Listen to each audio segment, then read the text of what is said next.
esta conducta va a estar justificada. Y si está justificada, no hay que seguir con ningún análisis en la teoría del delito, porque la causa de justificación habrá eliminado el injusto y por lo tanto no va a existir antijuridicidad. Pero como ya lo adelantamos, si hay una acción típica y no existe una causa de justificación, quedará afirmado el injusto y, en otras palabras, esto significa que la acción realizada en forma típica y no justificada no es querida por el ordenamiento jurídico. Es decir, una acción no querida por el ordenamiento jurídico es una acción injusta, es decir, es antijurídica, y el ordenamiento la prohíbe porque evidentemente no la quiere. Por lo tanto, afirmado el injusto, ya se puede disponer una indemnización en el orden civil y eventualmente también, de ser necesario, una medida de seguridad en el orden penal que en el módulo 2, en la segunda clase, explicamos detalladamente en qué consisten esas medidas de seguridad. Pero, en resumidas cuentas, para poder imponer una pena va a ser necesario que exista un injusto y además que ese injusto le pueda ser reprochable a su autor. Es decir, será necesario afirmar la acción, la tipicidad, la antijuridicidad, es decir, el injusto, y también que ese injusto sea culpable, es decir, que sea reprochable. Con la afirmación del injusto no podemos decir que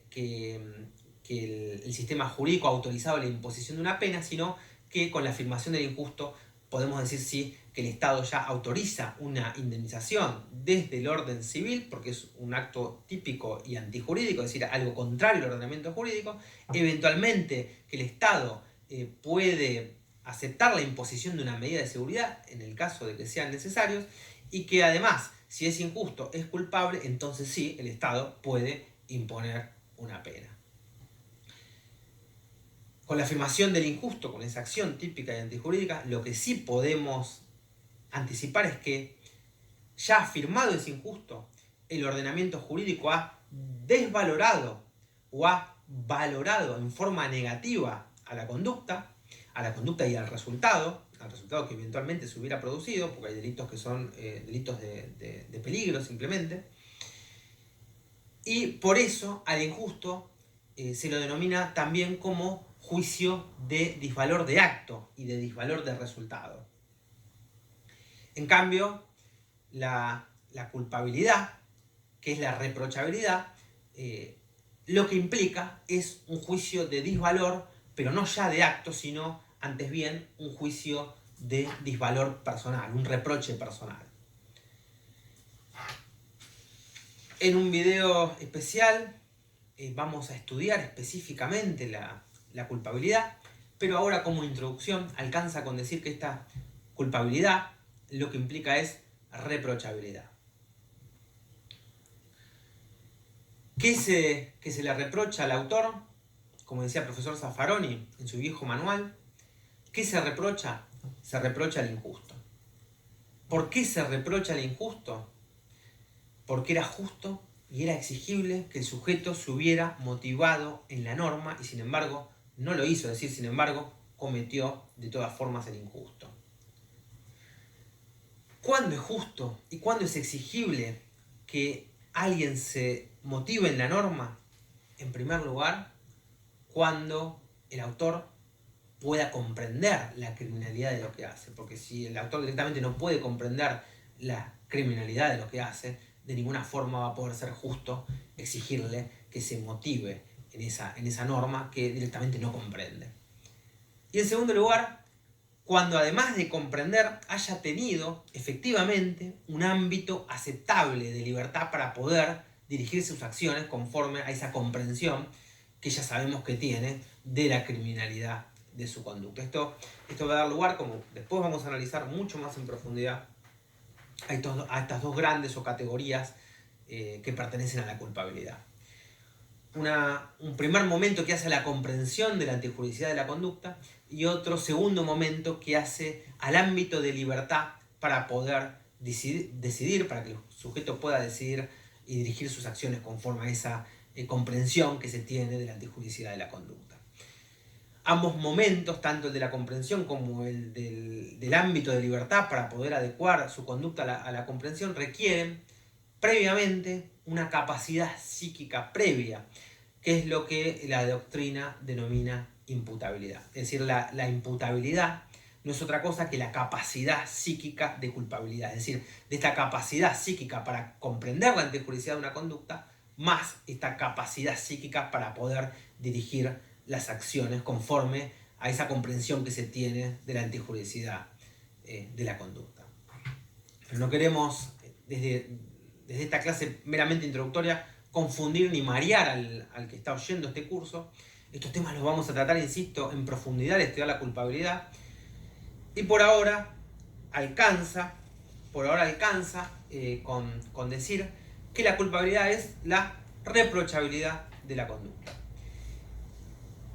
Esta reprochabilidad solo se puede dar, insisto, cuando el sujeto haya podido comprender que lo que hacía estaba mal y además cuando haya tenido una posibilidad exigible de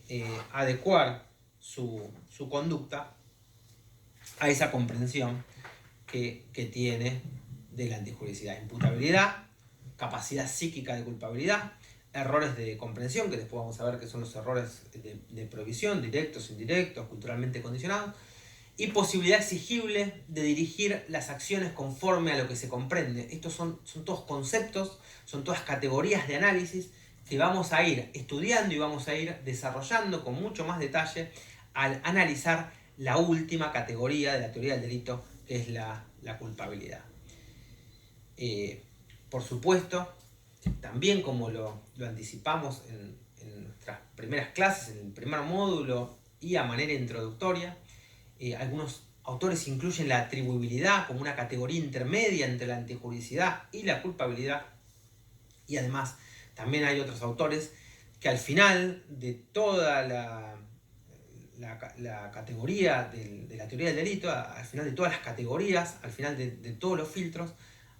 agregan un último eslabón que es la punibilidad o las condiciones objetivas de punibilidad. En muy resumidas cuentas, hasta ahora estudiamos para qué sirve la teoría del delito y dijimos que sirve para saber cuándo una conducta es un delito. Vimos que para determinar si una conducta es o no un delito, había que superar positivamente 4 diferentes categorías de análisis en orden sistemático. En primer lugar, la categoría de la acción,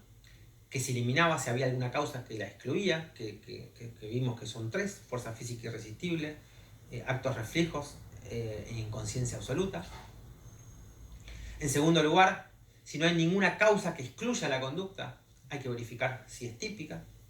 y para eso analizamos la parte especial del derecho penal, es decir, analizamos si esa acción encaja o encuadra perfectamente en la descripción típica de una norma penal. El tipo penal es esa estructura legal lógicamente necesaria, de naturaleza predominantemente descriptiva y que sirve fundamentalmente para individualizar las conductas que se quieren prohibir, que quiere prohibir el legislador. En tercer lugar, frente a una acción típica hay que verificar si hay que rastrillar todo el ordenamiento jurídico para saber si existe alguna causa de justificación, alguna causa que la justifique. Hay que rastrillar todo el ordenamiento jurídico para saber si dentro del propio ordenamiento jurídico penal, como decíamos del artículo 34 del Código Argentino, o del resto del ordenamiento jurídico, de cualquier rama del ordenamiento civil, laboral, comercial, no puede aparecer algún permiso legal para realizar esa acción típica, es decir, si no aparece de alguna parte del ordenamiento jurídico una causa de justificación, que ya vimos que son 4: legítima defensa, estado de necesidad, cumplimiento del deber y ejercicio de un derecho, que después vamos a ver que es el cajón desastre, donde se pueden reconducir todo el resto de las causas de justificación. Es decir, cada vez que aparezca un permiso legal para realizar una acción típica, que son las causas de justificación, no va a existir antijuridicidad y por lo tanto la conducta típica no va a ser antijurídica y por lo tanto no se va a poder afirmar el injusto. Y vimos también, en cuarto lugar, que afirmado el injusto, porque hay una acción que es típica y que no está justificada, entonces ya el ordenamiento jurídico puede autorizar las indemnizaciones civiles y también las medidas de seguridad penal, pero que para imponer una pena, para imponer una sanción penal, hay que además determinar si ese injusto es en realidad culpable. Dijimos también que la culpabilidad implica esa reprochabilidad y que lo que reprochábamos en definitiva era el injusto y se lo reprochábamos porque el sujeto, habiendo podido motivarse en la norma, no lo hizo, es decir, realizó una conducta violatoria de ese orden jurídico. ¿Cuándo va a suceder esto? Es decir, ¿cuándo va a suceder que el Estado pueda reprocharle el injusto a un sujeto? En primer lugar, cuando el sujeto sea imputable, es decir, cuando haya tenido capacidad psíquica de ser culpable, y además cuando no haya actuado bajo ningún error de comprensión invencible, que ya vamos a ver lo que son, los errores de prohibición, y además cuando haya tenido un grado de libertad más o menos aceptable para que se le pueda exigir un comportamiento alternativo y adecuado al ordenamiento jurídico. Muy bien. Hasta acá lo que acabamos de ver muy brevemente y de una manera demasiado simplista y reducida es un sistema de imputación muy elemental, belseniano, y anticipamos también que este esquema lo mostrábamos desde un punto de vista didáctico, para una mejor comprensión de los sistemas de imputación, y que decíamos que sabemos que este esquema no es el único, que este esquema no es el mejor y que está muy lejos de ser un sistema pacíficamente aceptado por la doctrina, incluso que en la doctrina moderna se suele mencionar, sobre todo a partir de las contribuciones de Lawrence o de Honig, a las corrientes posfinalistas, que han abandonado estos carriles clásicos de imputación y que proponen nuevos carriles y que en lo fundamental o sobre todo sirven para resolver desde ciertos puntos de vista situaciones que se plantean a nivel de tipo objetivo, es decir, en la tipicidad y dentro de la tipicidad a nivel del tipo objetivo, aunque algunos directamente elaboran teorías del delito desde el punto de vista de la imputación objetiva. Sobre todo las que se utilizan para resolver problemas a nivel de tipo objetivo, lo que hacen es, en lugar de probar la causalidad entre la conducta y el resultado, ya vamos a ver cuando analicemos el tipo objetivo, que a nivel de tipo objetivo se dan una serie de elementos que siempre vuelven a repetirse. En las estructuras, por ejemplo, dolosas activas, hay un sujeto activo que realiza una conducta, que pone en marcha una causalidad, que produce un resultado, pero cuando se analiza el problema no desde un punto de vista tan belseniano, sino desde un punto de vista de estas teorías postfinalistas y en particular desde la imputación objetiva, vamos a ver que en vez de utilizar el análisis de la causalidad, es decir, en vez de analizar la causalidad entre la conducta y el resultado, vamos a estudiar, y lo vamos a ver en la clase correspondiente, la doctrina va a poner el acento no tanto en la causalidad, sí va a analizar la causalidad como una conditio sine qua non, como una condición necesaria para poder elaborar el sistema de imputación, pero el acento se va a poner más bien en el riesgo creado por el autor y en la concreción de ese riesgo que se produce en el resultado. De esta manera podríamos afirmar que para que se encuentre configurado un injusto penal, acción típica y antijurídica, se tiene que haber, para este tipo de posiciones, se tiene que haber, primero, en primer lugar, elevado el riesgo más allá del riesgo latente y más allá del riesgo permitido, pero solo se podría imputar el resultado lesivo de acuerdo con este sistema de imputación objetiva cuando ese resultado sea la concreción de un riesgo jurídicamente desaprobado. Por lo tanto, no habrá concreción del riesgo en el resultado cuando, en primer lugar, el sujeto activo haya, después lo vamos a ver, pero básicamente cuando el sujeto activo haya aminorado o disminuido el riesgo ya existente, es decir, en los casos en que con la producción de un riesgo se haya disminuido otro riesgo mayor. Por ejemplo, el cirujano que amputa una pierna para evitar el riesgo de muerte, es decir, produce un riesgo, amputa una pierna, produce unas lesiones, pero en realidad lo que está haciendo es eliminar un riesgo mucho peor todavía y ya existente, que es el riesgo de la muerte del paciente. Tampoco va a haber imputación objetiva cuando el autor puede invocar el denominado principio de confianza, después vamos a ver lo que es, pero según, por ejemplo, Maximiliano Rusconi, este principio es aquel que cumple un rol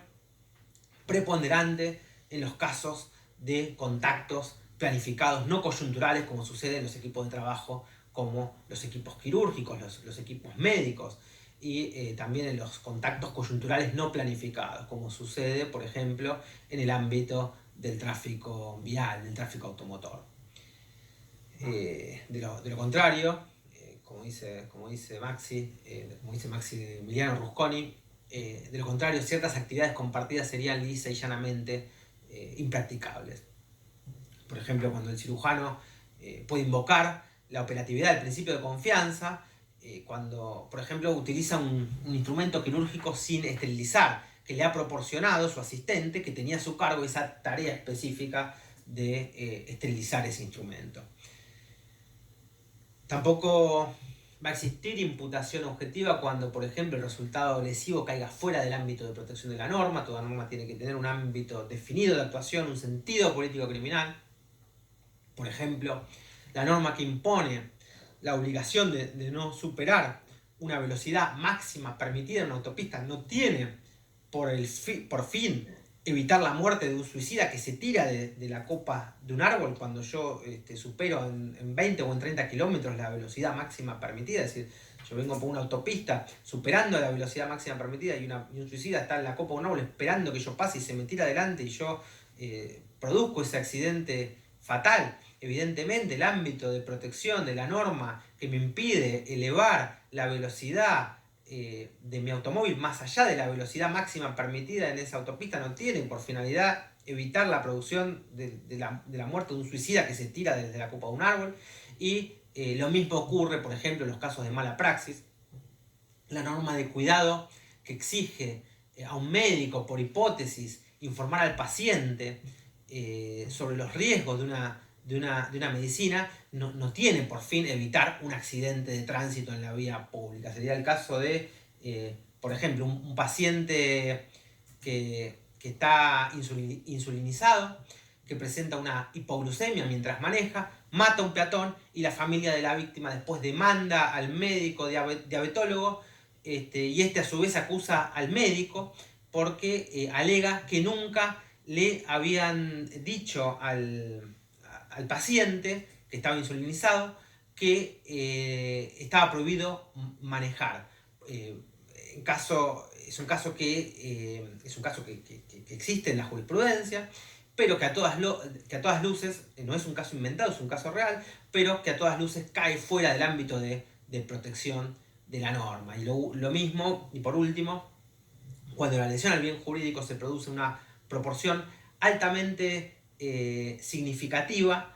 atribuible a la responsabilidad de la víctima. Es decir, tampoco va a haber, después lo vamos a analizar con mucha más profundidad, pero tampoco va a haber imputación objetiva en los casos denominados de autopuesta en peligro de la víctima. Es decir, supuestos que comprenden a su vez algunos casos de consentimiento de la víctima, actuación a propio riesgo y sobre todo imprudencia de la propia víctima. Por ejemplo, para seguir con el caso del diabetólogo, cuando un diabético insiste en comer chocolate y el médico le dice, bueno, está bien, si querés comer chocolates, comé, probablemente te mueras, pero al menos si seguís comiendo chocolate, aplicate una dosis de insulina. Después, si el paciente se muere, no le vamos a poder reprochar esa muerte al médico que advirtió al paciente porque hay un claro supuesto de imprudencia de la víctima. Otro caso paradigmático de autopuesta en peligro por imprudencia de la víctima es el del paciente que, cansado de aplicarse insulina, va a ver a un homeópata que le retira la medicación y lo medica con hierbas. El homeópata, después, este también es un caso sacado de los libros de jurisprudencia, el homeópata niega haber atendido al paciente y la familia lo demanda porque no hay constancia en la historia clínica de la explicación brindada al paciente acerca de los riesgos de no aplicarse insulina. Vemos que en cualquiera de estos supuestos de autopuesta en peligro por parte de la víctima no va a haber responsabilidad imputable a través de las categorías de la imputación objetiva, y tampoco habrá imputación objetiva del resultado cuando éste se produzca después de una segunda acción, después de una segunda conducta que pueda explicar por sí sola la producción de la lesión. Vamos a ver todos estos casos, todos estos supuestos cuando analicemos la categoría de la tipicidad, y específicamente cuando analicemos a nivel de tipo objetivo los presupuestos de la imputación objetiva. En resumidas cuentas, por ahora nos alcanza con decir que para que exista un delito, aún desde la perspectiva de la imputación objetiva, la conducta tiene que ser típica, tiene que estar atrapada por la norma penal, tiene que ser antijurídica, no tienen que existir causas de justificación como un estado de necesidad o una legítima defensa, y además también tiene que ser culpable, es decir, que la conducta del autor tiene que ser reprochable. Como explicamos hace un instante, ¿qué es lo que le reprochamos al injusto y por qué se lo reprochamos? Porque es justo y es exigible que el sujeto realice una conducta alternativa y adecuada al ordenamiento jurídico. De manera que todas las causas de inculpabilidad pueden ser reconducidas a una sola, es decir, la inexigibilidad de una conducta alternativa y adecuada al ordenamiento jurídico.